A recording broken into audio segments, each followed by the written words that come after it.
number 5, describing things.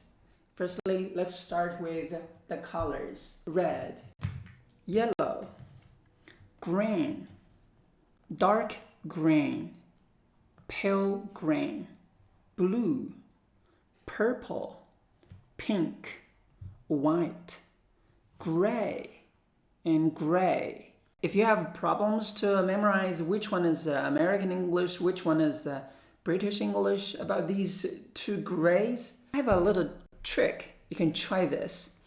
Gray, G-R-A-Y. You can think about American English, it's A-Y. And British English, you can think about England. So G-R-E-Y, that's British English. I didn't tell anyone else except you. So leave a thumb up, please. All right, let's go on. Black, brown, orange, cream, navy blue. These are the colors. Next one, materials, plastic, wood, paper, wool. Remember the letter L. Wool. Your tongue have to touch the upper teeth. Wool. Wool. Leather, metal, glass, fabric, denim, silk. Let's check page 27. Adjectives. Big, small, or little. They have opposite meaning. Wide, narrow, deep, shallow. If you don't know how to swim, you should swim in the shallow end. If you're good at swimming, maybe you can try the deep end. So deep and shallow. Light, heavy, low, high.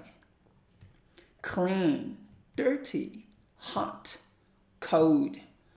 Long, short. Thick, thin, quiet, loud. And this sharp versus blunt. Let me write down this word for you. B-L-U-N-T.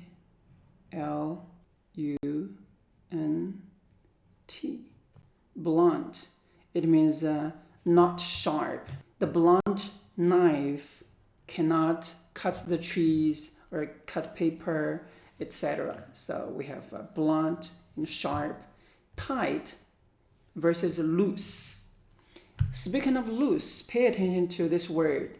L-O-O-S-E, pronounced loose. Loose. But L-O-S-E, only one O, it's a lose. Lose. Don't lose your wallet. Don't lose your money. Don't lose your opportunity. So lose, loose, sharp, blunt. Next one, near, far. All right, guys, this is number 5, describing things. And now let's check number 6. Don't forget to finish the exercise. Let's talk about number 6, describing things, opinions. Opinion adjectives, nice, fun, lovely, delicious, exciting, thrilling, interesting. You know, some people, they read interesting, respectable, special, graceful, pleasant, useful, important, relaxing, harmless. Remember this L-E-S-S, hyphen L-E-S-S, it means, look at it here, not. It means not. Not harm. That means, look at these chicks. They're not harmful. We can say they are harmless. Next one, frightening, shocking, irritating, annoying, horrible. Look at this one. Stamping the glasses. That's horrible. That's crazy. Don't make friends with this kind of people. I think they were crazy. Nasty, old-fashioned, unpleasant, disastrous, useless. See, we have another hyphen L-E-S-S. Do you know any other -less? Please leave the comments below. Let's check next one. Stunning, magnificent, pretty, beautiful, disgusting, boring, ugly, strange, or odd, confusing, tiring. Okay, let's talk about 6.2, good. How to describe the good opinions. Remarkable, extraordinary, breathtaking, wonderful, fantastic, incredible, brilliant, superb, great, amazing, outstanding, awful, mediocre, disappointing. DIS, pay attention to the DIS, it means not. For example, disagree, dislike, etc. Next one, terrible. All right, this is describing things, opinions. Let's talk about number 7, sharing information. We have a letter. We'll see this kind of information. Mr. Robert Thomas Johnson. Title, first name, Robert. Middle name, Thomas. Last name, Johnson.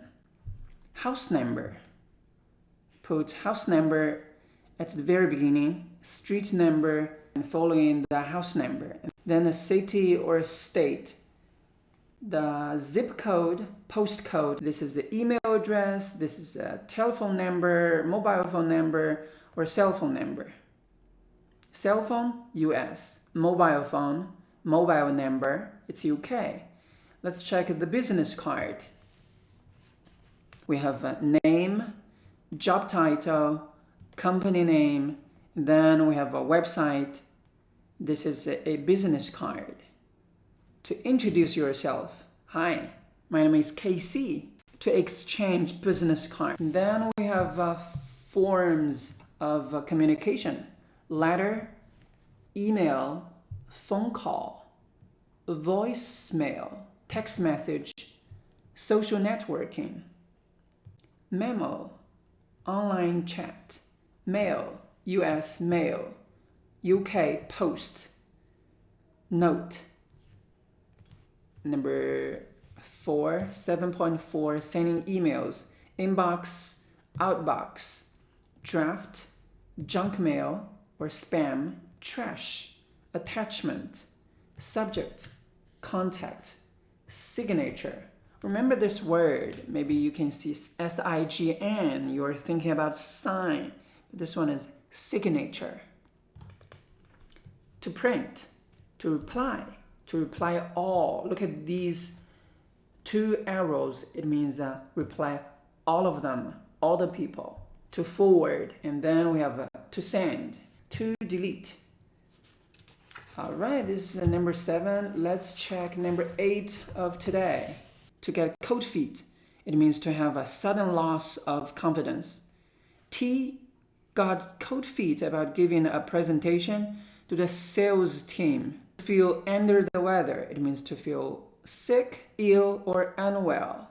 Susan is feeling under the weather today. I think she should go home. Head over heels, it means completely in love with someone or utterly in love with someone. B and R are head over heels in love with each other. Head over heels. To hit the nail on the head. To hit the nail on the head. Wow. That means that you got it. You got it exactly. You describe exactly what is causing a situation or a problem. You hit the nail on the head. Wow, you got it. You are so right about it, Jim. He's really lazy. You've hit the nail on the head. To lend a hand, it means to help someone with something. Can I lend a hand carrying those papers for you? On the ball, it means alert, knowledgeable, or competent. I'm so tired today. I'm really not on the ball. To hear something on the grapevine, it means to hear some information or news through gossip or rumor. Maybe it's not true. You just heard from someone else. and you don't want to talk about who told you about that. Example, I heard on the grapevine that Anne and A are getting married. We have another phrase, which is a little bird told me. It has the same usage. You can write it down. A little bird told me about something. It's like hear something on a grapevine. Against the clock, under time pressure to get something done. H is working against the clock to finish his report this week. Against the clock. Pain in the neck. A nuisance, annoying, or difficult. Example, D is being so naughty today, he's a pain in the neck. Keep an eye on. Oh, we just mentioned this one.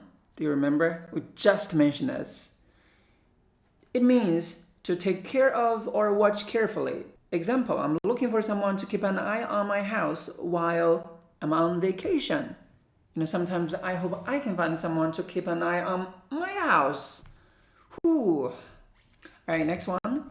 To have a heart of gold. It means to be kind and good-natured. Leo has a heart of gold. He always helps his grandma with her shopping. To be on the fence or to sit on the fence. It means to be unwilling to commit or to make a decision.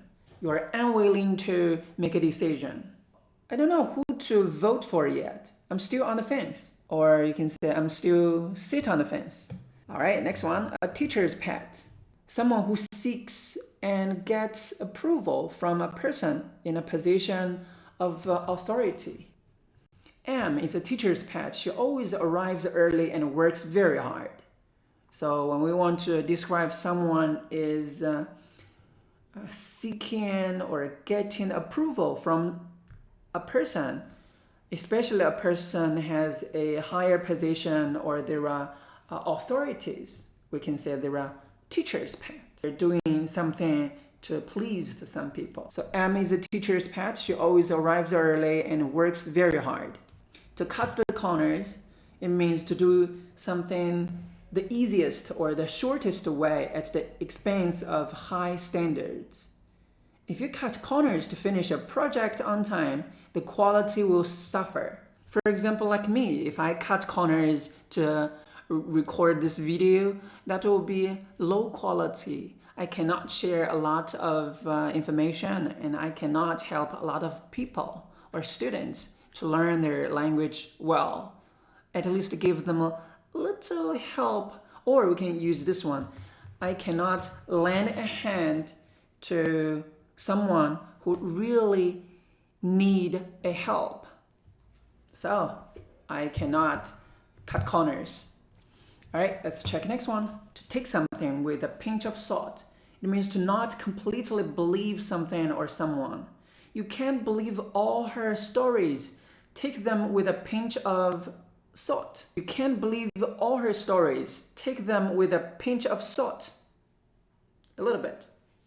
So face the music. It means to confront the consequences of your actions. In the previous video, I mentioned my friend Eric 12 years ago when I first used this phrase, face the music. He's surprised. He was shocked. He didn't think I knew this phrase, but I used it and then he was very shocked.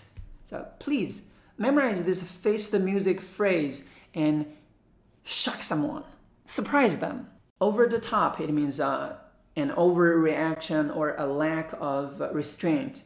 For example, I didn't mean to offend Elle, but I think her reaction was over the top. Next one, to let your hair down. It means to let yourself go or to let yourself relax. You two really let your hair down at S's party last night. That means you really relaxed yourself last night. Next one, to pull someone's leg. It means to tease or fool someone. I haven't really won the lottery. I was just pulling your leg. That means I just teasing you. I'm just fooling you. To let the cat out of the bag, it means to tell a secret to someone who shouldn't know about it. For example, I'm planning a surprise party for Joe. Don't let the cat out of the bag. In our country, most of the transportations, they do not allow you to got your cat or pet, any pet. Don't let your cat out of the bag. That means don't tell someone the secret. Don't let your secret spread out. All right, this is number 8, common English idioms.